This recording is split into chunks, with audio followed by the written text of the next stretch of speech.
नमस्कार, स्वागत है आपका भीम न्यूज कोटा राजस्थान में। आप देख रहे हैं भीम न्यूज कोटा राजस्थान। आज कोटा कलेक्ट्रेट पर कांग्रेस सहित सभी विपक्षी दलों ने कलेक्ट्रेट पर धरना दिया। उनकी मांग थी कि लोकसभा में 146 सांसद जो निलंबित किए गए हैं, ये लोकतंत्र के लिए बड़ा कुठाराघात है और हम इसके लिए विरोध कर रहे हैं।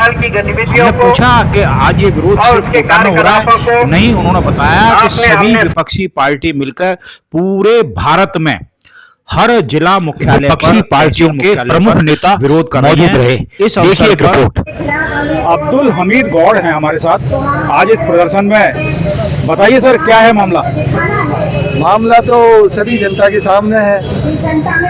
जिस सांसद पे कार्रवाई होनी थी, उस सांसद को मोदी सरकार ने बचाने के लिए हमारे करीब 142 करीब सांसदों को निलंबित कर दिया और उसमें बहुत बड़ी भूमिका हमारे ओम जी बिरला जो कोटा के सांसद हैं, इनकी भूमिका रही। पहले भी हमारे राहुल जी को जो सस्पेंड किया, उनमें भी इनकी भूमिका रही। इनको सोचना चाहिए, इनका जो पद है वो संवैधानिक पद है, उस पर विचार करना चाहिए। उन्होंने ये जो फैसले लिए इतने ताबड़तोड़। गौड़ साहब, आज इस धरने में कितनी पार्टियों के लोग शामिल हैं? इसमें करीब हमारे 7-8 पार्टी शामिल है। कांग्रेस है, C2 है और वामपंथी दल है। हमारे किसान नेता दुलीचंद बोरजा किसान सभा से हैं और अन्य आप पार्टी है और कई पार्टियां हैं जो इसमें शामिल है। 7-8 लोग पार्टी इसमें शामिल है। डिप्टी मेयर कोटा नगर निगम उत्तर सोनू कुरैशी, भाई साहब, ये धरना है, क्या है इसका जरा थोड़ा बताइए ना। ये धरना भाजपा की तानाशाही शासन के खिलाफ किया गया है। 146 सांसदों को सस्पेंड किया, उसके विरोध में है। उसके अलावा भी भाजपा शासन में मोदी राज में अभी तक तानाशाही का धरना प्रदर्शन किया जा रहा है। क्या आपको लगता है कि सारी पार्टियां एकजुट हो गई हैं, इससे फर्क पड़ेगा? बिल्कुल बिल्कुल पड़ेगा। देखिए, मैं तो एक बात जानता हूँ कि इन्होंने लोगों को गुमराह किया है। नौजवानों को व्हाट्सएप यूनिवर्सिटी के जरिए झूठे प्रचार करके इन्होंने लोगों को गुमराह किया है। जनता को गुमराह करके इन्होंने सत्ता हासिल की है। आने वाले चुनाव में इनको जनता द्वारा मुंहतोड़ जवाब दिया जाएगा। संयुक्त राजनीतिक पार्टियों का धरना चल रहा है। हमारे साथ कोटा के डिप्टी मेयर, आइए हम बात करते हैं।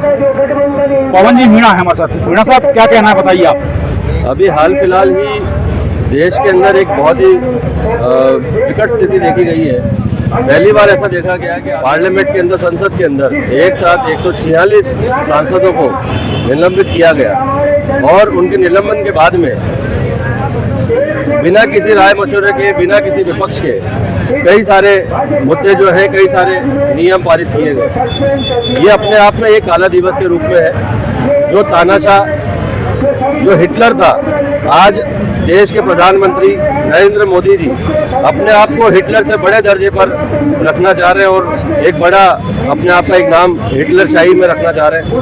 तो ये बेशक इस तरीके से नहीं चलेगा। हमारे देश की जनता ने जिस विश्वास के साथ से, जिस राष्ट्र निर्माण के विश्वास से आज बीजेपी को वोट दिया था, उनके सांसदों को जिता के गया था और विपक्ष को भी उनके बीच में बेचा था ताकि कई मुद्दों पर एक सही विचार विमर्श हो चुके और राष्ट्र हित में एक अच्छे निर्णय लिए जा सके।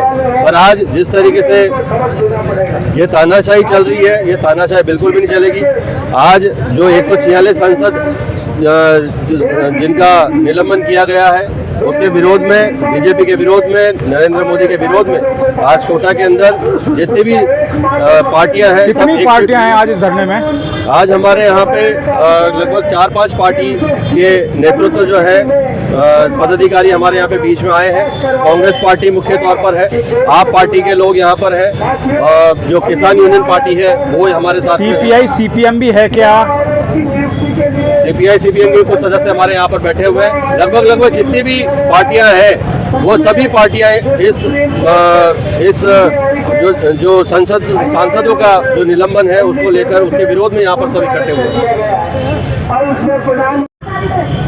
एक और साथी हमारे साथ जो कि इस धरने में शामिल है, आइए उनसे बात करते हैं। क्या नाम है सर आपका? हबीब खान नाम है मेरा। हबीब खान साहब, किस पार्टी को बिलोंग करते हैं आप? मैं CPM को वोट CPI को बिलोंग करते हो? मार्क्सवादी। अच्छा, ये जो धरना है इसमें आपकी पार्टी की क्या भूमिका है यहाँ और केंद्र में, ये बताइए आप। हम चाहते हैं कि देश के अंदर एक अमन शांति संगठन ये सरकार देश हमारा ऊपर हो। इसके लिए हमने जो मोदी सरकार द्वारा जो काले कानून पेश लगातार करके देश को गड्ढे में ले जा रही है, देश को बर्बाद कर रही है, हिंदू मुस्लिम के नाम से देश को बर्बाद कर रही है, देश को टुकड़े करने की बात जा रहा है। इसलिए हमने सारे 28 पार्टी संगठन में शामिल है हमारी पार्टी, और इस मोदी सरकार उखाड़ कर नई सरकार ऐसी बनाए जो संविधान भी बचा सके और हमारे देश की रक्षा कर सके। परिवर्तन आ सकता है क्या, ये बताओ? परिवर्तन आएगा जी, तो कोई शक नहीं है। हम 60% से ऊपर लोग हैं। जनाब, मुसलसल बिखराव होता जा रहा है, आप परिवर्तन की बात कर रहे हो। लोकसभा आते पता नहीं क्या बात होगी। इकट्ठे हो रहे हैं, एक मंच पर आए हैं। ये कभी भी वक्त आता है, बिखराव भी होता है, और वापस दोबारा मौका आया है कि हम सब एकजुट है इस बार, और 2024 में मोदी सरकार को धूल चटाएंगे। हमारे साथ हैं राजीव गांधी ब्रिगेड कांग्रेस के जिलाध्यक्ष। सर, क्या नाम है आपका? आबिद खान नाम। क्या कहोगे, ये धरना चल रहा है इसके बारे में? आज जिस तरह से देश के अंदर माननीय नरेंद्र मोदी जी ने सांप्रदायिक का माहौल लगा रखा है, सांसद से 147 से ज़्यादा सांसदों को निलंबित करा है, इसके लिए आज रविंद्र त्यागी जी के नेतृत्व में आज हम कलेक्ट्रेट पे इसका प्रदर्शन कर रहे हैं। जिस तरह से मानसिक नरेंद्र मोदी जी ने बना रखी है कि कांग्रेस के जितने भी सांसद या विधायक वहाँ पहुँच रहे हैं वो कांग्रेस के आदमियों को नकारात्मक कर रहे हैं। आने वाले टाइम पे कांग्रेस के अंदर बनने वाले हर विद्यार्थियों को बिल्कुल सांसद से निलंबित कर रहे हैं, तो ये गलत और भावपूर्ण कार्य कर रहे हैं। क्या करोगे आप? वो तो कर रहे हैं, आप क्या करोगे? जी, हम पूरे भारत के अंदर अभी सांसद के जो चुनाव आ रहे हैं, इनसे हम उनको मुंह तोड़ जवाब देना भाई साहब, राजस्थान में कांग्रेस को तो जिता नहीं पाए आप, संसद में क्या जिताओगे? कांग्रेस के लिए जितना भी काम करना था, हमारे जितने पदाधिकारियों ने काम करा है कांग्रेस के लिए और काफी अच्छा काम करा है, लेकिन जनता ने अब की बार हमको नहीं चुना है। कारण बताइए। ट्रम्प कार्ड चलाया इन्होंने, कारण सबसे बड़ी चीज ये रहा है अब की बार। तो आप इनके जो ट्रम्प कार्ड था उसको आप विफल नहीं कर पाए।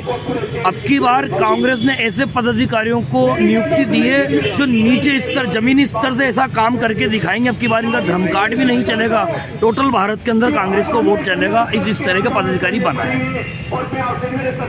हमारे साथ दूलीचंद जी बोल रहा है, हाड़ौती क्षेत्र के बड़े किसान नेता हैं, किसी नाम के मोहताज नहीं है। बात करते हैं। सर, ये आज ये प्रदर्शन हो रहा है, इसका क्या कारण है, क्या उद्देश्य है, बताइए जरा। देखिए, फौरी तौर पर तो कारण पूरे देश को मालूम है आज कि जिस तरह से इन्होंने संसद की सुरक्षा पर जवाब देने के बजाय जवाब मांगने वालों को संसद से बाहर निकालने का काम किया। सब लोकतंत्र में संसद सबसे बड़ा मंदिर है लोकतंत्र का, और उस लोकतंत्र के मंदिर को ही इन्होंने दूषित करके और उसी को इस्तेमाल करके इन्होंने लोकतंत्र की हत्या की है, संसद सांसदों को बाहर निकाला। लेकिन जी, ये जो आज प्रदर्शन हो रहा है इसमें कितने राजनीतिक दल शामिल हैं?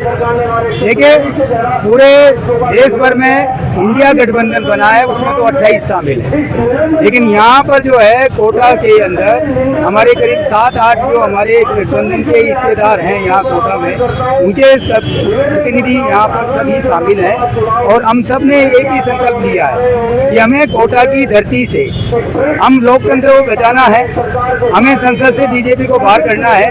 तो जब तक हम कोटा की धरती से बीजेपी को बाहर नहीं करेंगे, हम इस देश के अंदर संसद से मोदी सरकार को बाहर नहीं कर सकते। ये हमने फैसला किया है, और आने वाले समय में चाहे ओम बिरला जी हों और चाहे जो है लोकसभा के अंदर कोटा बूंदी झालावाड़ का सांसद हो, हमें एकजुट होकर के हमारा संकल्प है, हम इन दोनों सीटों पर भारतीय जनता पार्टी को हराने का काम करें। हमारे साथ एक ग्रामीण नेता हैं। सर, क्या नाम है आपका? नाम कैलाश मेघवाल। कैलाश जी, क्या कहोगे आज इस धरना जो दिया जा रहा है इसके बारे में? आज जो धरना दिया जा रहा है भाजपा सरकार के द्वारा जो लोकतंत्र और संविधान है वो खतरे में है, क्योंकि सरकार के 3 अंग होते हैं मुख्य: कार्यपालिका, न्यायपालिका और व्यवस्थापिका।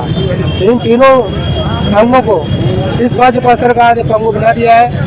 न्यायपालिका भी अपने कब्जे में ले रखी है, चाहे वो कार्यपालिका वो भी अपने कब्जे में ले रखी है, व्यवस्थापिका हुई को भी मतलब अपने कब्जे। जो अभी 143 सांसदों को बिना कारण जो हमारे लोकसभा है, जो संसद है, उसमें तत्व प्रवेश कर जाते हैं और देश की सुरक्षा में किस प्रकार से खतरा है, उसके विरोध में जो हमारे सांसद विरोध प्रदर्शन कर रहे थे, उनको लेकर भाजपा सरकार ने उनको निलंबित कर दिया।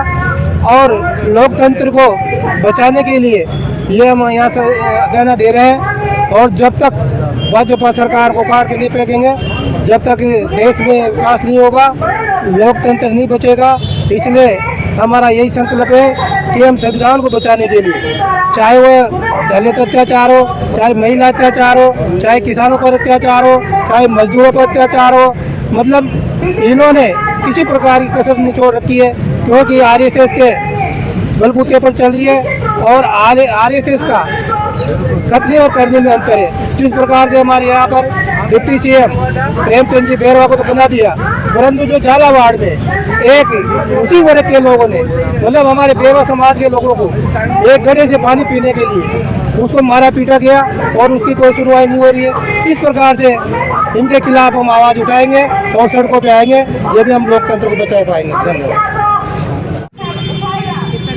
हरियाणा जी, क्या है मामला बताइए, कैसे कलेक्ट्री पर धरना दे रहे हो घर बार छोड़ के? सर, कलेक्ट्री पर धरना हम इसलिए दे रहे हैं कि हमारे सांसद जी जो है, संसद में से 142 जो सांसद है वो बाहर किए गए हैं। राज्य ये जो सरकार है, अभी जो केंद्र की सरकार है, ये एक तानाशाह सरकार है, इन्होंने साबित कर दिया। अरे तो कैसे रोक लोगे? रोकेंगे ना, क्यों नहीं रोकेंगे। अब जब तक हमें लोकतंत्र को बचाना है तो हम इस तानाशाह सरकार का मुंह तोड़ जवाब देंगे।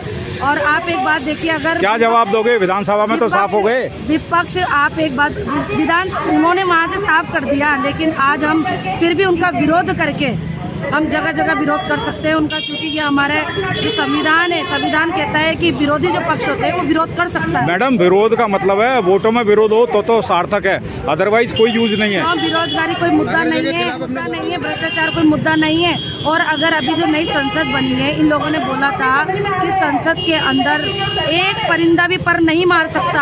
आप मुझे जवाब दीजिए कि 4 लोग उसके अंदर कैसे घुसे? 5 जगह जब चेकिंग होती है तो उसमें जो संसद के अंदर 2 व्यक्ति तो वैसे ही घुस गए और उन्होंने वहां जाकर येलो कलर की जो गैस होती है वो वहां पर निकाली और उन्होंने वहां पर फैला दी। आप एक बात सोचिए, थोड़ा सोच कर देखिए, अगर हो सकता था उनके हाथ के अंदर बम होता तो, उनके हाथ में जो गैस छोड़ी उसमें जहरीली गैस होती तो क्या होता? 100-150 के लमसम वहाँ पर सांसद थे, उनको कुछ भी हो सकता था। सर, आप सोचिए, सोचने वाली बात है कि व्यक्ति जो है संसद के अंदर सुरक्षित नहीं है। इसलिए हम इन मुद्दों पर आवाज उठाते रहेंगे, उठाएंगे और उठाते रहेंगे।